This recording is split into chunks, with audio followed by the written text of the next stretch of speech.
Pozdravljeni.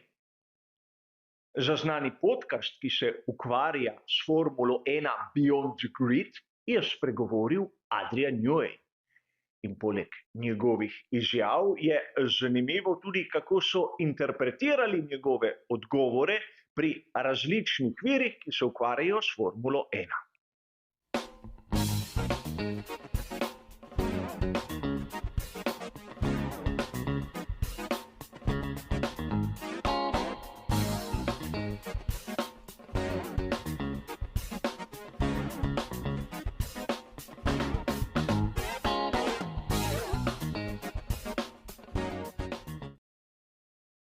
Adrian Newey je po mojem mnenju eden izmed največjih inženirjev Formule 1 vseh časov, ne glede na to, ali nam je všeč ali ne. In ko spregovori, lahko pove marsikaj zanimivega za vse nas, navdušence Formule 1. In to se je zgodilo pri že prej omenjenem podcastu. A zanimivo je, kako v različnih virih, v različnih državah, različni avtorji dajo različne poudarke na tisto, kar je povedal.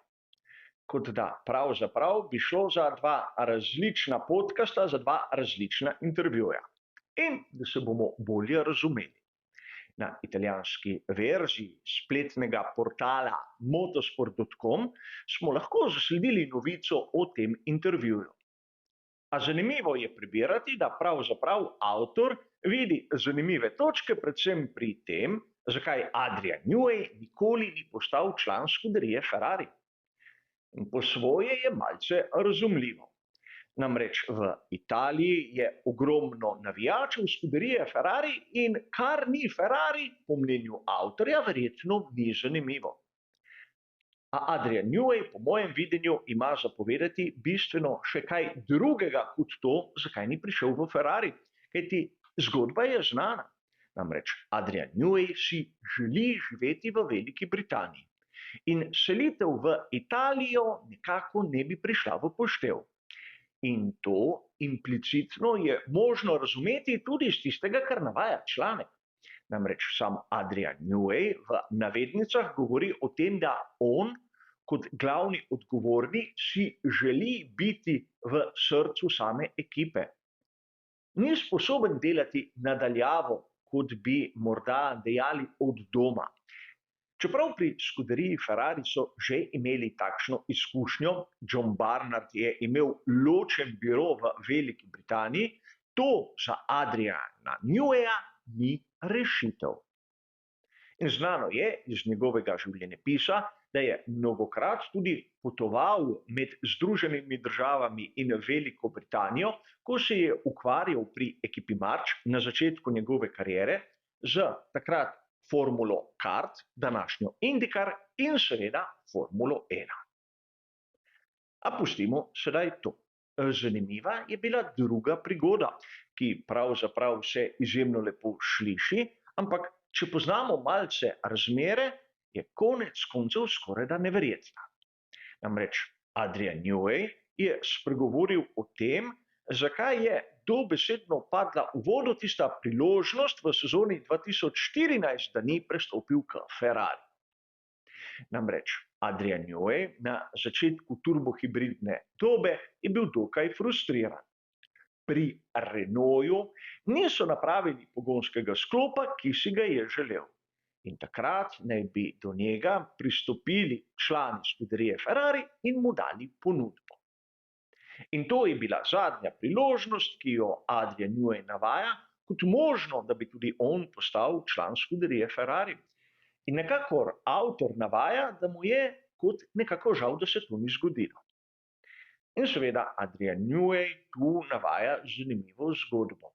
Namreč Christian Horner, Helmut Marko in on so pristopili k Carlosu Ghosnu, znani osebnosti, takrat glavnemu odgovornemu pri Renaultu in nato zaprtem na Japonskem zaradi malverzacij z Nissanom, in ga prosili, če bi lahko namenil več denarja za razvoj pogonskih sklopov Renault. Odgovor seveda negativen in Carlos Ghosn je dejal, da pravzaprav se s Formulo 1 ukvarjajo zato, ker tako svetujejo strokovnjaki za stike z javnostjo. In zanimiva zgodba, kajti tu imam publikacijo iz leta 2005, ko je Renault bil svetovni prvak, in na dnu vidimo posvetilo Carlosa Ghosna in lepo na prvi strani tudi njegovo fotografijo, tako z Alonsom kot s Fisichellom. Zanimivo, kako se v desetletju lahko mnenje o športu spremeni. A konec koncev to je zgodba, ki jo navaja Adrian Newey in sami verjame. A težava je v tem. V sezoni 2014 pogonski sklop skuderije Ferrari je bil bistveno slabši od tistega, kar so pripravili pri Renaultu. To je stalo mesta Luca Marmorinija in prišel je na površje Binotto. Seveda, zgodba, ki se ne navaja v samem članku, ampak vse okoliščine postavi pod rahel vprašaj, zakaj bi si Adrian Newey želel priti v Ferrari, če so prav takrat pokazali slabši izdelek, kot ga je imel toliko osovraženi Renault. In tu lahko vidimo, da je Adrian Newey zvito uporabil priložnost, da se je malce maščeval francoskemu konstruktorju in tistim glavnim odgovornim, ki se danes skrivajo pred roko pravice. In seveda članek kot tak, nič posebnega in verjetno marsikdo izmed nas navdušencev bi pričakoval kaj bolj vezanega na aktualno dogajanje v Formuli 1. In seveda zanimivo drugi vir, spletni portal RaceFans navaja čisto druge zgodbe. In tu lahko slišimo tisto, kar marsikoga izmed nas, ki se zanima za tehniko, tudi zadovolji.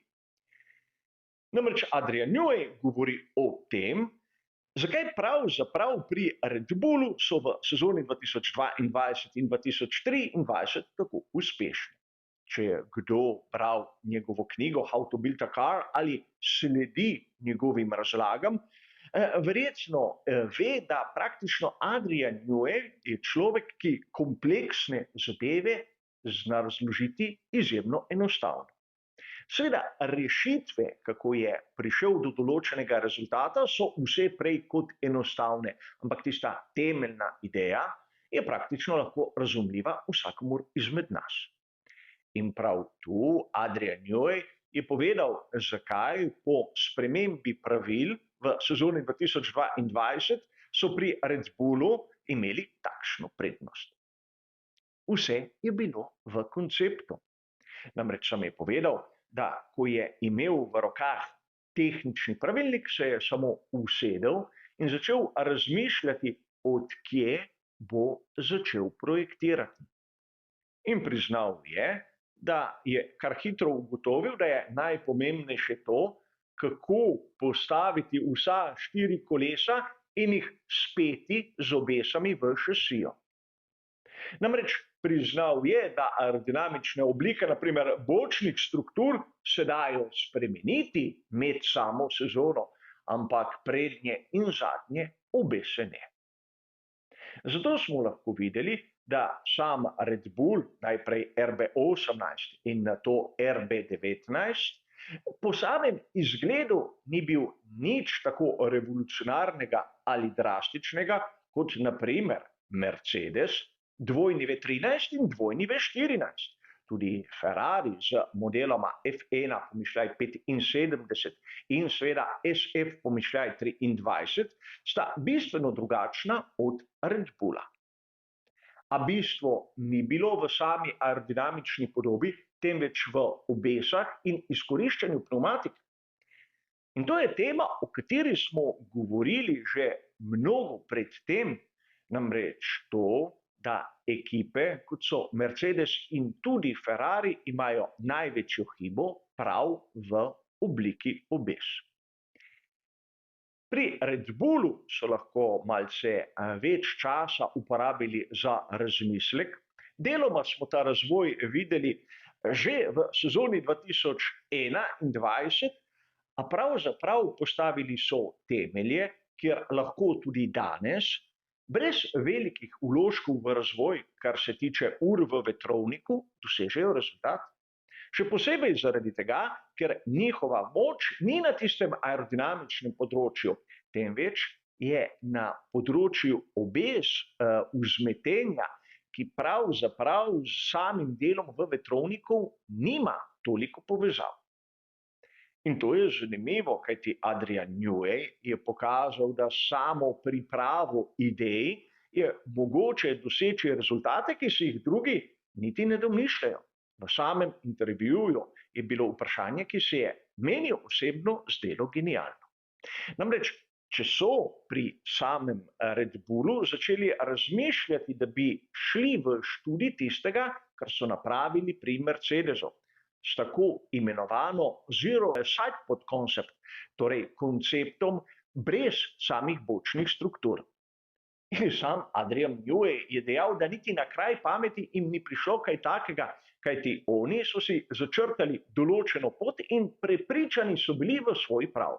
Čeprav smo lahko videli, da Ferrari na začetku sezone 2022 je bil v določeni prednosti, v nadaljevanju, ko je bilo potrebno ideje razvijati, so pri Red Bullu tisti, ki so bili najbolj konstantni in videli smo, da tako kot je bil nastavljen razvoj pred 2 sezonama, so pri Red Bullu še danes začeli imeti bistveno prednost pred vsemi ostalimi.